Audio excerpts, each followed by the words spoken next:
Vous êtes venu pour moi? Police!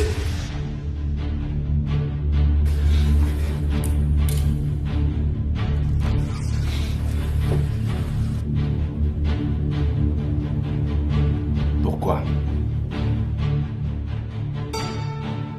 Pourquoi? Si vous vous demandez pourquoi est-ce que je suis là? Pourquoi est-ce que maintenant je n'ai pas l'air de vouloir voler quoi que ce soit, mais plutôt de l'éliminer? Si vous ne savez pas pourquoi, c'est que vous n'avez pas été assez attentif aux détails.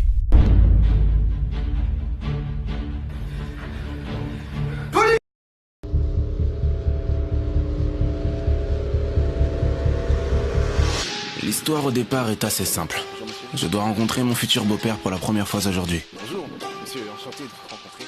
Mais alors que j'étais arrivé devant chez lui, ma fiancée m'avait appelé pour me dire qu'elle serait en retard. Je suis désolée, je serai là dans 3 quarts d'heure. Et vous, attends-moi devant. Rien de bien méchant, vous me direz. Mais son père, je ne l'ai jamais rencontré. Je ne sais même pas à quoi il ressemble. Tout ce que je sais de lui, c'est qu'il est riche, puissant. Et d'après ce que j'ai compris, pas très sain d'esprit. William, c'est bien ça? Enchanté de pouvoir enfin mettre un visage sur le prénom du petit ami de ma fille. Enchanté, monsieur. D'ailleurs, elle a un peu de retard. 45 minutes, je sais. Entrez à l'intérieur, nous ferons connaissance le temps qu'elle arrive. Non, je préfère l'attendre ici, parce que... Entrez à l'intérieur.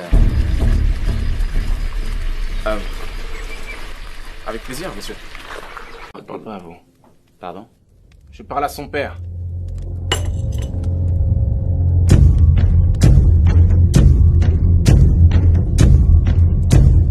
Comment vous avez fait? Je n'avais pas de doute sur Léonard parce qu'Émilie a reconnu sa voix. Ah oui, bonjour Léonard. Mais si Léonard avait bel et bien été son majordome depuis des dizaines d'années, il aurait su qu'il n'aimait jamais de sucre dans son café. Non, jamais dessus.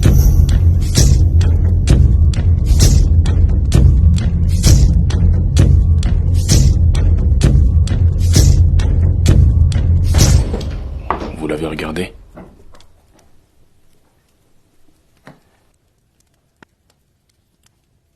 Non. Est-ce qu'il l'a regardé?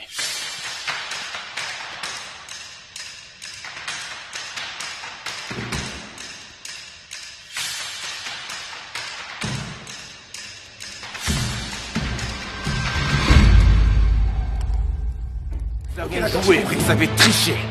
Et vous avez perdu. Non, non, non, non, non. Léonard!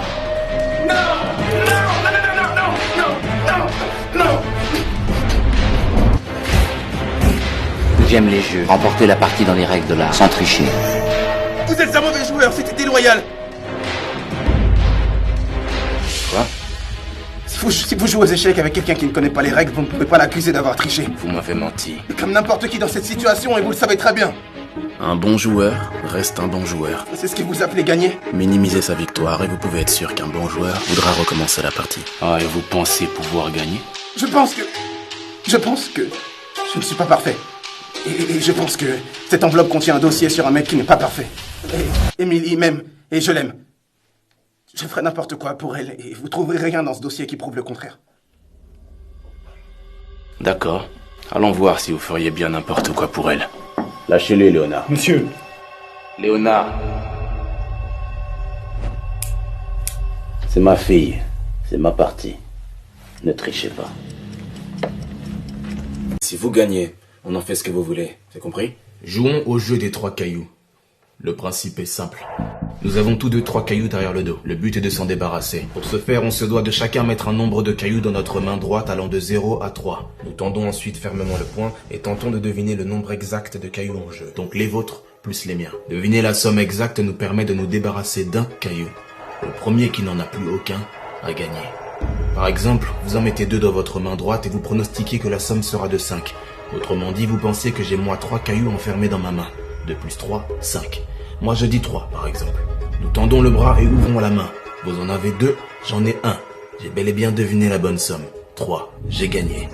Je peux me débarrasser d'un caillou. Nous continuons ainsi de suite jusqu'à ce que l'un de nous n'en ait plus. Si aucun des joueurs n'a deviné la somme exacte, nous recommençons. Le second joueur n'a pas le droit de donner le même pronostic que le premier. Si je dis 3, vous ne pouvez pas répondre 3.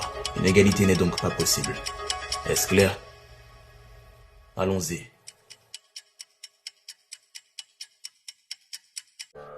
William. Ou quel que soit votre prénom. Faisons un dernier jeu. Donnez-moi une phrase, une affirmation, quelle qu'elle soit. Si cette phrase est fausse, je vous tranche la gorge.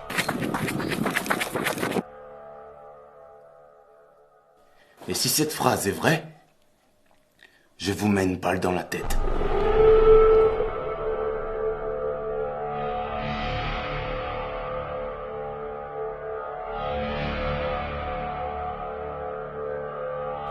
Allez-y. Choisissez.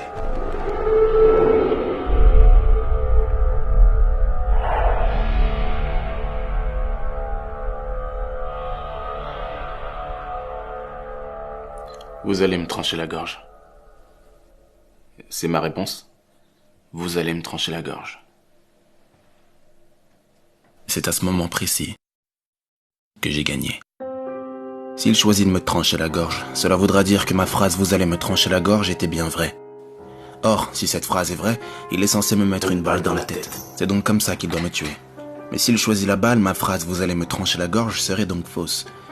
Et dans ce cas, d'après sa règle, si cette phrase est fausse, il doit me trancher la gorge. Et nous revoilà au problème de départ. En résumé, il ne peut faire ni l'un, ni l'autre. Enfin, à moins qu'il triche. Et c'est précisément ça qui m'a donné la victoire. Ces quelques petites fractions de secondes là. Ce court instant durant lequel ce bon joueur n'a pas pu se résigner à tricher. Sans tricher. Ne trichez pas. À violer ses propres règles en me mettant tout simplement une balle dans la tête. Maintenant, ce minuscule petit moment d'honneur où il ne pouvait se saisir de la victoire si cela voulait dire de transgresser les règles de l'art. Remporter la partie dans les règles de l'art.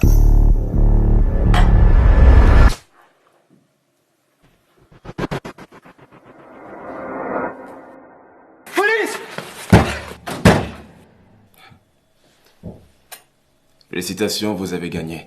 Demandez pourquoi. Pourquoi est-ce que je suis là? Pourquoi est-ce que maintenant je n'ai pas l'air de vouloir voler quoi que ce soit, mais plutôt de l'éliminer? Si vous ne savez pas pourquoi, c'est que vous n'avez pas été assez attentif aux détails.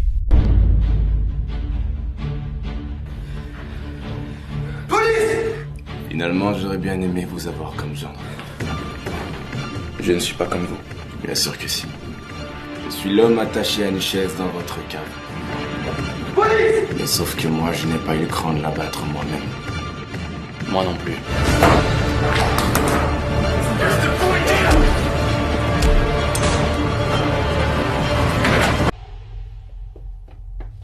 Police, sortez d'ici. Sortez de là immédiatement. Tu dois rester dans le grenier. Police! Mon patron m'a dit, reste dans le grenier! Sortez d'ici immédiatement. Ce château est une scène de crime.